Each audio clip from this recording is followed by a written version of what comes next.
Damn, don't you hate it when that happens? You poured yourself a nice drink, you're looking for one ice cube, and you're stupid and you forgot to make some in advance. You would do anything for an ice cube at that point. What if you had some sort of a machine or something that could just make you one ice cube? It wouldn't matter if it's loud and obnoxious, consumes a lot of power. You just need an ice cube. You just let it run for like, should take 1 to 2 minutes or something like that, but just so you get that ice cube and you can enjoy your drink now on the rocks, which is now not on the rocks.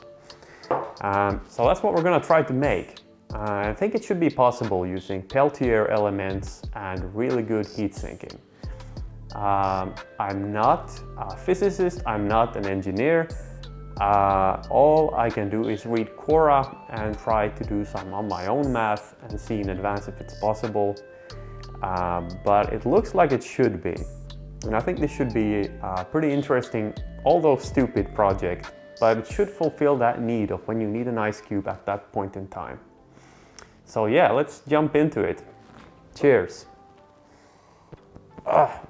Yeah, this isn't actually whiskey, it's soy sauce combined with water. I didn't have anything for the video, so.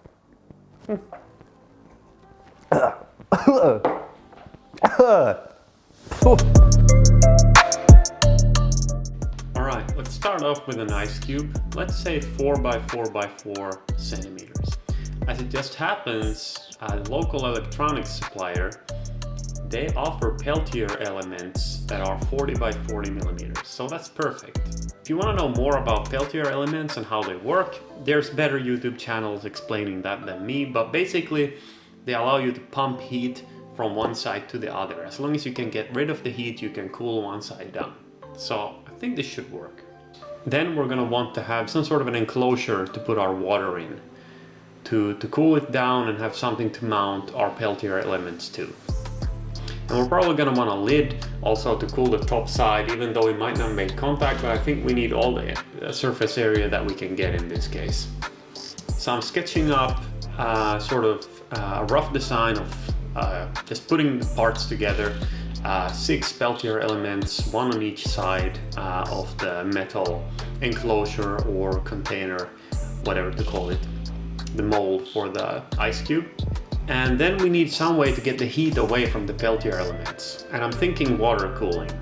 And I just happened to find on AliExpress this really convenient 4x4 water cooling block made out of copper. So I think that should be able to take the heat away. And we can take a quick look at how bulky the whole thing is gonna be with the Peltier. To be honest, I don't know. As I mentioned before, I'm not an engineer and I'm just going by what I found on Quora and some simple calculations. But we can start with our ice cube, which is 4 by 4 by 4 centimeters, which is 62 milliliters, roughly 62 grams. And then we can take a look at our tap water, which is 10 degrees roughly, with a freezing point of obviously 0 C. Cooling 1 milliliter of water, 1 degree, should take 2.4 joules. And then cooling the whole 64 milliliters, 10 degrees should be around 1500 joules. And then we also need to take into account the phase transition of actually freezing it, not just cooling it down. Enthalpy of fusion, 333 joules per gram. So a lot more than actually cooling it down.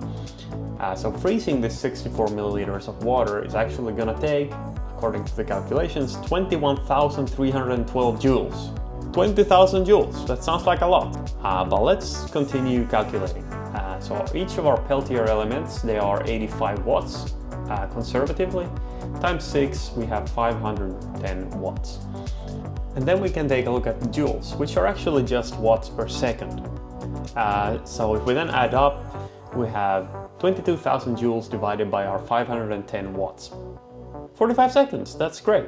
But obviously, this is just my stupid calculations. But obviously, well, we gotta think about the efficiency of the Peltier elements. I don't really know too much about them. The thermal conductivity, the surface area we have with the water, and the aspect that I'm just really guessing. Perhaps we can conservatively say that it might be able to create an ice cube in 2 minutes. We're really gonna just work on getting the heat away from the Peltier element and just running all the power that we can into the element itself.